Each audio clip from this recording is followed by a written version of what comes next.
The top business stories live from the Sky News City studio. China aims for growth of 5% this year, but concerns remain over the world's second biggest economy. Barclays reports consumer card spending suffered a slowdown in sales growth year on year, but inflation concerns are easing. And Travis Perkins, the builder's merchant, reports a 39% drop in full-year profits, warning the impending UK election is holding back growth.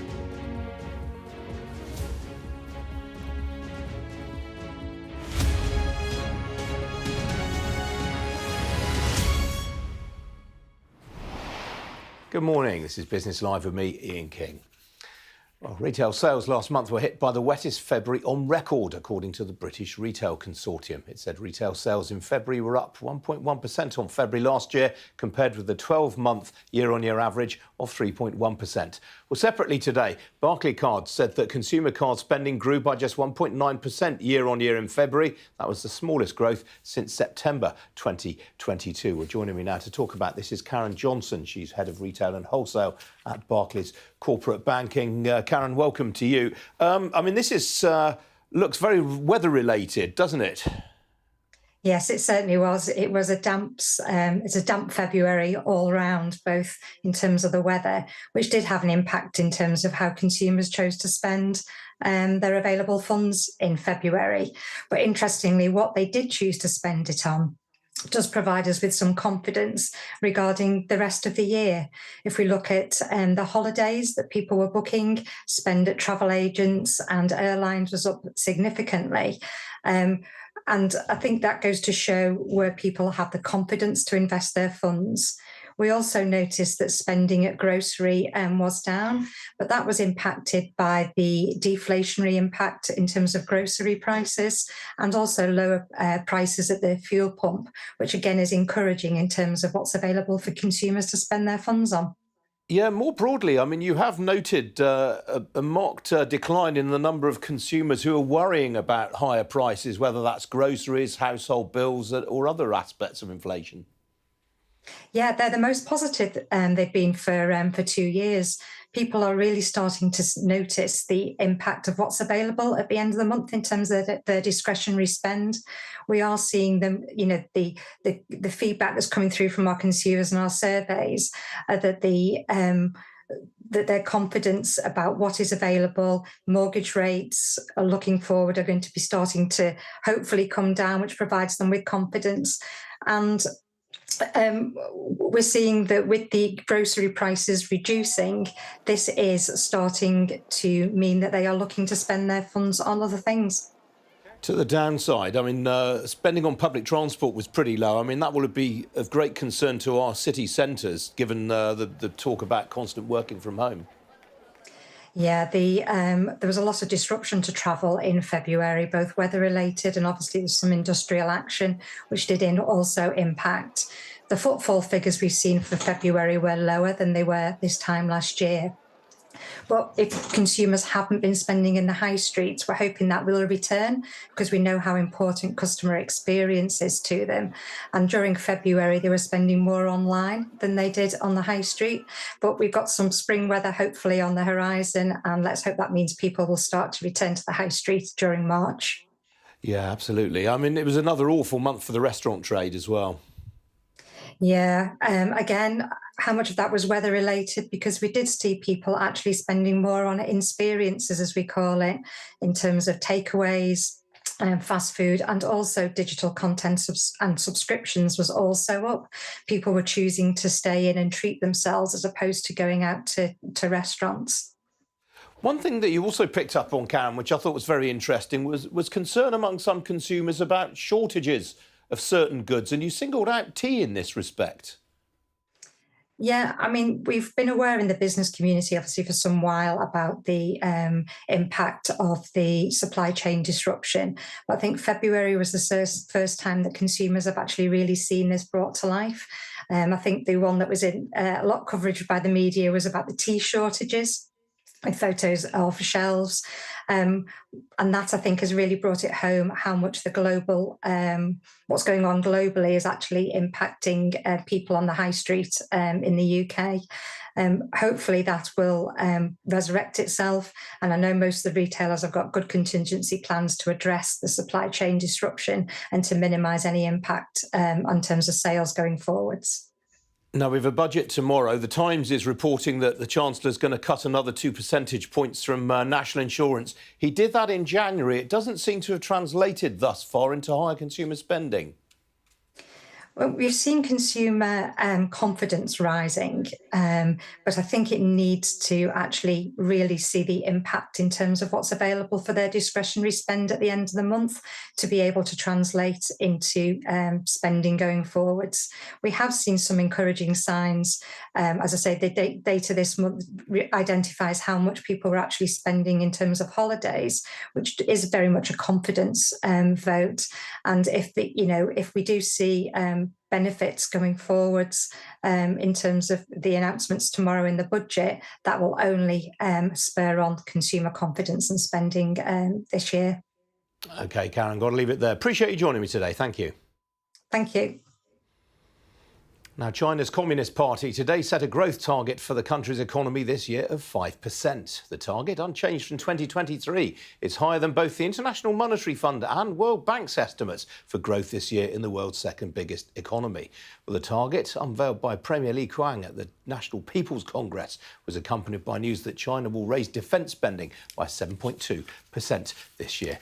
Well, joining me now to talk about it is Helen Qiao. She's Greater China Chief Economist and Head of Asia Economics at Bank of America Global Research. Helen, good to see you this morning. I mean, this is an ambitious target. China's leadership is obviously pretty confident. Yeah, I would say that it is not an easy target to reach, as you said. Most of the World Bank IMF forecasts are slightly below. However, this is a target, and then the original way of putting it is so-called around 5.0%. In Chinese, it basically means that it's a little bit to the left and a little bit to the right, and i.e. that is saying somewhere between 4.7, 4.8 to 5.2 to 5.3. If they can basically end up the year with the GDP growth within that range, that's already mission accomplished. So I wouldn't say that they have to reach above 5%, but even by reaching 4.8%, which is our B of A China forecast for real GDP this year, is not completely simple. We would be expecting more policy easing measures to come out to support overall growth. Well, you've just preempted my next question. I mean, there are a lot of headwinds in China right now, whether it's deflation, weak consumer demand, the slump in the property sector. The authorities are going to have to come up with stimulus measures for this target to be hit, aren't they? I'm afraid so. So we are expecting more fiscal stimulus as well as more accommodation in monetary policy as well. In fact, we're seeing some of that today. From the government working report, it is saying that we are actually about to see the fiscal deficit, budget deficit being put down as 3.0%. This is slightly below our forecast of 3.5%. But actually not too much away from where the consensus right now is sitting at. And at the same time, they are actually also releasing the fact that they are about to issue 3.9 trillion of a special purpose bond for local governments, and also 1 trillion worth of the super long-term special treasury bonds for the central government. So in combination, this is basically giving the market a little bit more confidence that the government is about to support the economy more to maintain the economic growth momentum at where it is, and probably push out a little bit further so that they can reach the goal for this year. I mean, you've mentioned deficit financing there. I mean, China has to date not really had any trouble at all attracting buyers for its debt. Would you anticipate that continuing this year? Well, in fact, if you look at the treasury market in China, I would say that there is so much demand, especially for the long end in the recent past, to the extent that the 10-year, government bond yield has already reached almost a historical low. So as a result, I would say that, issuing a little bit more government bonds may not necessarily be a sin. And in fact, that will probably satisfy the insatiable demand from investors at the moment. The confidence is low, as you just mentioned. So is that for investors. And therefore, people are happy to pay 2.2% or even slightly less for the 10-year government bond. And therefore, this is not necessarily a bad time to borrow. Now, the government is raising defence spending by 7.2%. Will that be a significant booster for growth? Is there a big multiplier effect when it comes to Chinese defence spending? Well, I think that really attracts a lot of attention every year. However, it is from a very low base. So I wouldn't necessarily think that this is extremely excessive. At the same time, if you look at the education spending and also what they're spending on culture, promotion, etc., it's actually all very high. So I would say that in a year where we actually need to see a little bit more expenditure and especially to support growth, I'm actually hoping that the government could be less frugal and spending a little bit more, especially to support a social welfare and a medium to long-term kind of structural reform agenda. OK, Helen, we have to leave it there. Thank you for staying on so late in the office to talk to us. We do appreciate it. No worries. Some other business news stories for you now. And the telecoms equipment testing specialist Spirent has agreed to a takeover by US rival Viavi Solutions, valuing it at just over £1 billion. Spirent, a former FTSE 100 member which was founded in 1936 and which was known as Bothorp until 2000, is a leading global provider of automated test and assurance solutions for network, cybersecurity and positioning. Sir Bill Thomas, the Spirent chairman, said the company had been operating against an increasingly challenging market backdrop and that the takeover was a significant opportunity for employees, customers and other stakeholders. Travis Perkins said today it was not expecting to see any momentum in the UK construction sector until after the general election, with its customers, large and small, inevitably waiting to see if there would be a post-election government stimulus package for the sector. The UK's biggest builders merchant was reporting an adjusted operating profit of £180 million for 2023, which was down 39% on 2022. Nick Roberts, the chief executive, said ongoing economic challenges had significantly impacted trading performance, driven by weakness in the new build housing and domestic repair, maintenance and improvement sectors, compounded by some deflationary pressures on building materials. The shares currently ahead by 1.5%. The bakery chain Greggs said today it was aiming to open up to 160 new outlets this year as part of an eventual target of 3,000 stores. The Newcastle-based company opened a record 220 new stores during 2023, but closed 75, taking it to a total of 2,473 as of the end of last year. Well, Greggs was reporting a pre-tax profit of £188.3 million for 2023, which was up 27% on 2022. Sales were up by 20% to £1.8 billion. The shares are currently ahead by 3.5%. And the publisher of the Daily Mirror, Daily Express and Daily Star has said a decision by Facebook to refer less traffic to news sites was partly to blame for a drop in annual sales and profits. Reach, which with titles such as the Manchester Evening News is also the UK's biggest publisher of regional newspapers, also blamed declining print and advertising revenues, as full-year pre-tax profits for 2023 came in at £36.7 million, which was down 45% on 2022. The company said dealing with and resolving civil claims in relation to historical phone hacking and unlawful information gathering were expected to cost it £18.2 million after a time limit on legal claims was established by the courts in January, following the case brought against the company by Prince Harry.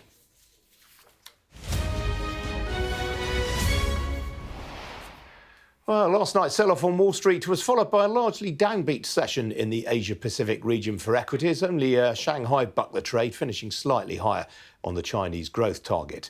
Well, in Europe this morning, stocks have been trading in pretty mixed fashion again, same as yesterday. The MIB in Milan, the star performer there. Talking points this morning include the French defence contractor Thales, which is ahead by 8.25% in Paris on better-than-expected results.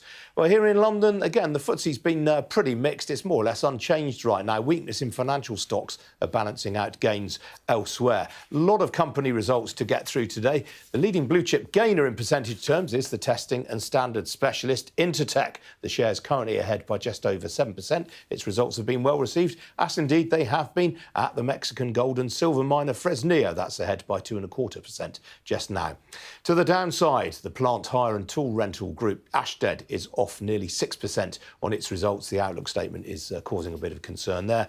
Outside the FTSE, again, a very busy day for trading updates. You can see at the top of the screen there, Inchcape, the international motor dealer, that's off 11% right now on a downbeat trading outlook, while the office space provider IWG has fallen by just over 5%. And again, it's on the outlook statement. I'll be joined in our programme this afternoon by the Chief Executive. Do join me for that if you possibly can.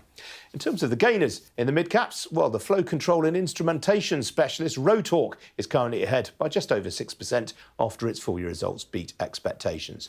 On the foreign exchange markets, here's the current picture. Sterling more or less unchanged against both the dollar and the euro. Fairly quiet session there thus far.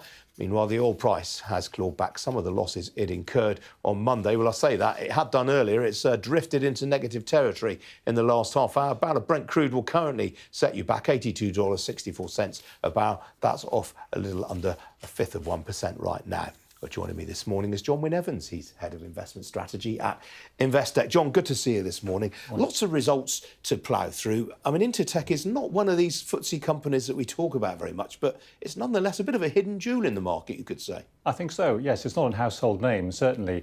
It's got a market cap of about £7 billion, and it's responsible for testing in all sorts of areas, whether it be chemicals, electronics, building materials, agricultural products, you could name it. They've got their stamp on it somewhere. And it's very important, obviously, from the point of view of the safety of consumers who are receiving those products, but also to comply with regulations. And honestly, little wrinkle it does as well. It makes sure that people have paid their import duties as well, so that flows through to revenue for the government. But as I say, it's one of these nice little companies. It makes 16% margins, generates loads of cash. You can see actually that they'll be able to distribute more of that to shareholders over the next year or so, and it's what we describe as a good quality compounder. Yeah, we have lots of these in the FTSE. I mean, you could say Halma is another one, Relex. We've got lots of these sort of really very, very specialist services-oriented businesses. Indeed, yeah, and I think it's one of those interesting points about the UK market at the moment, that it's being treated as a bit of a backwater, as it were. But actually, if you look at some of the performance of some of these stocks which have a more global reach, and you mentioned Relex there in particular, it's trading at all-time highs at the moment in legal services, for example, and the data that it has proprietary within its business. So it's got caught up a little bit in the AI trends as well there. But these are businesses that measure up very well on a global stage, certainly. They absolutely do. Well, that's the good news about the UK market. I mean, we've seen another example today of the sort of downside, Spirent being taken out at a 60% premium. Indeed, yes. And we've seen a little bit of M&A activity so far this year. There's another company, Wincanton, the logistics company, that's gone out at a 100% premium in a little bit of a bidding war. We've also seen some sort of M&A in the property sector as well, in real estate, but that's more kind of mergers of equals, trying to create some heft. And I think the interesting thing about this as well is that small and mid-cap companies, some of them, look pretty good value at the moment. And we've had meetings with plenty of, fund managers who are operating in that area, and they're tearing their hair out because they think they've invested in really good companies at really good valuations, but investors aren't willing to buy them.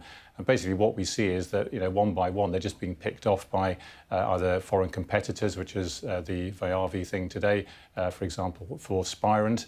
Viavi's not a huge company. It's only about $2.2 billion, but it's managed to borrow the money and got an investment from a private equity company in there as well to help it along its way. And I suspect we shall see more of this action as time goes by. Yeah, I mean, asset managers, why aren't they dragging their feet? Why don't they turn around to more of these bids and say we're not accepting this price? Well, they did that with Wincanton. It turned out to be a bit of a bid war for it. And obviously, these things, they only fit with certain businesses. So if you're a buyer from overseas, if it's a business that fits for you, it might not fit for somebody else and have the right synergies, for example. So you won't necessarily find that that's the case. But by the same token, I think some of the fund managers are saying, well, thank goodness there's someone here to take this off my hands at a reasonable premium so I can get some performance into my fund. Yes, I do feel rather sad at a company like Spirent leaving the market, I must say. Sadly so, yeah. yes. John, got to leave it there. Good to see you as ever. No, thank you. you. Still to come here on Business Live, I'll be joined next by the Chief Executive of Foxtons, Guy Gittins. Do stay with us.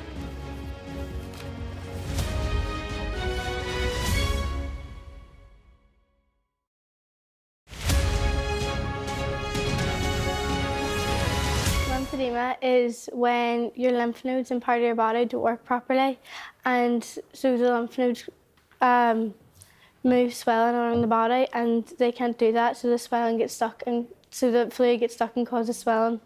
Okay, and what impact does it have on you, young man? It's just like a normal day in the life now.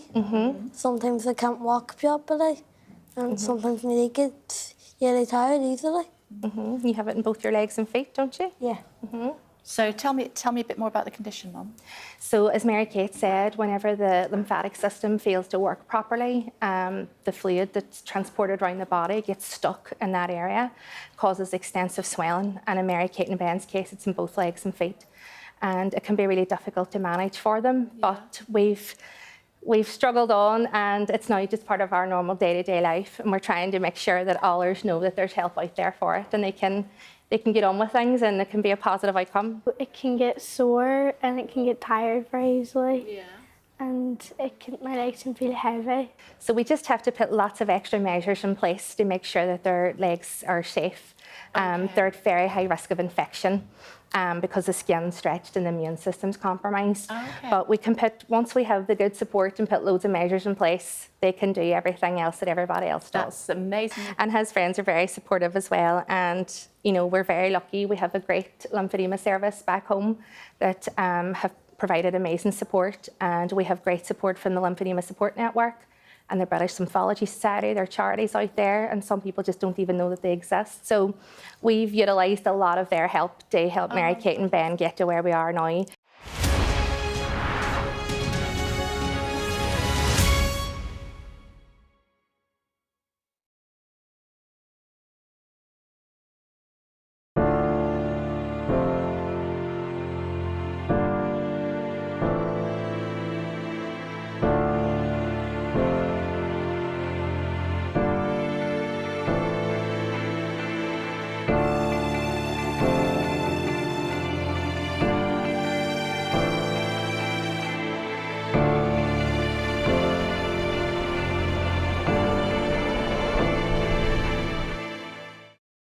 Like a minute, it's like better.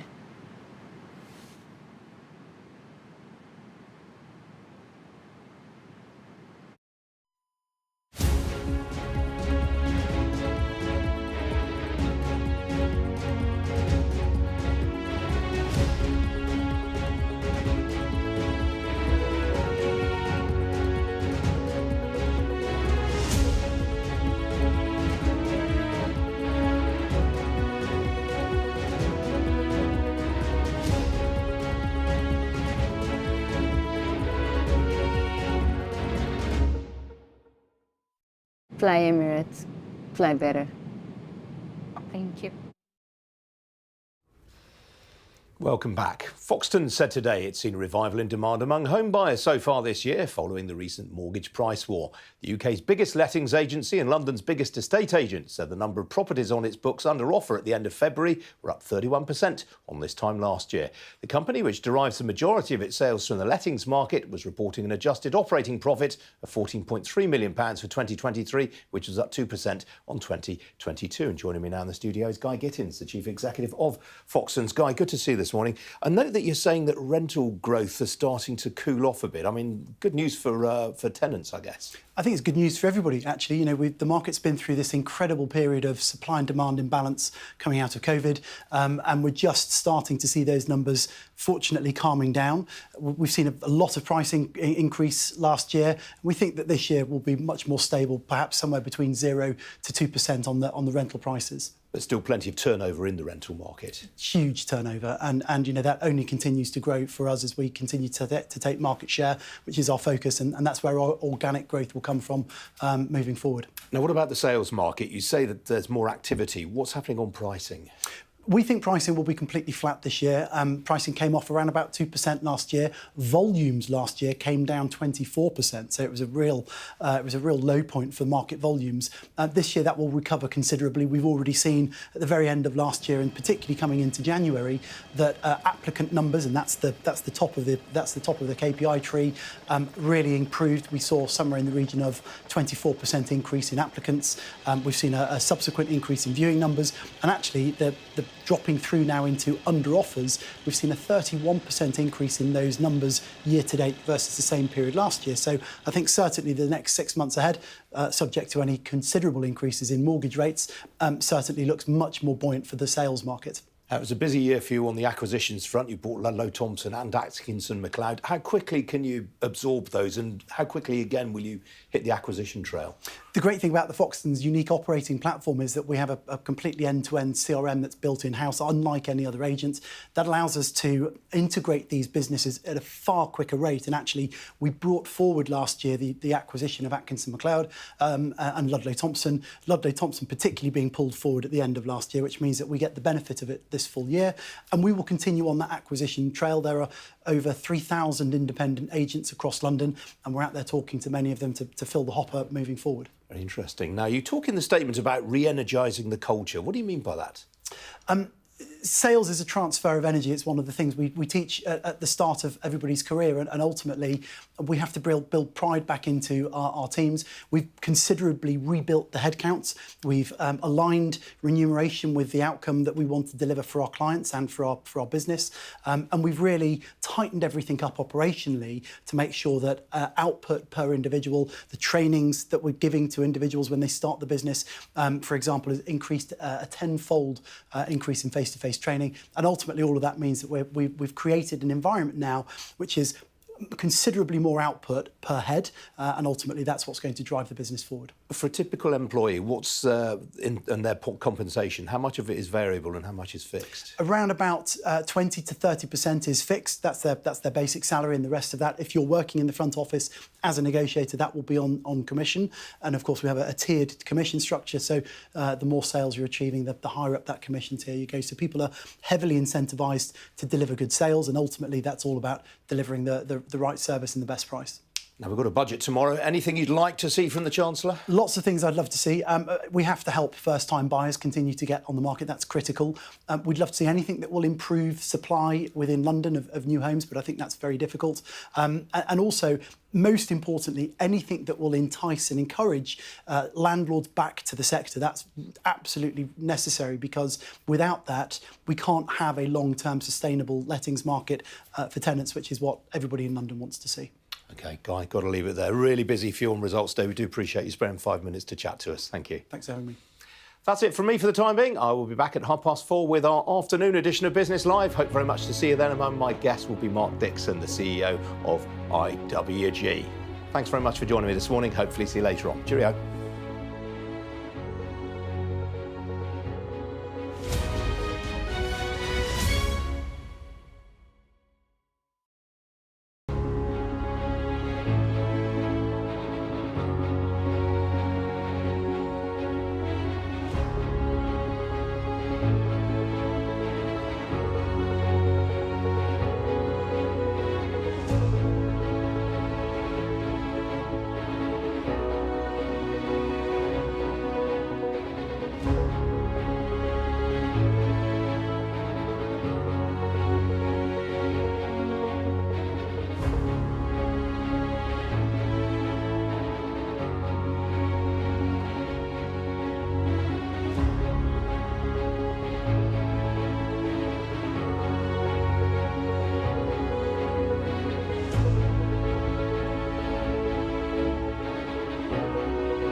Hello, you're watching Sky News Today with me, Jane Secker. It's 12 o'clock. These are our headlines. Breaking news. Hamas negotiators say they will stay in Cairo for talks, just days before Israel's Ramadan deadline to release all hostages.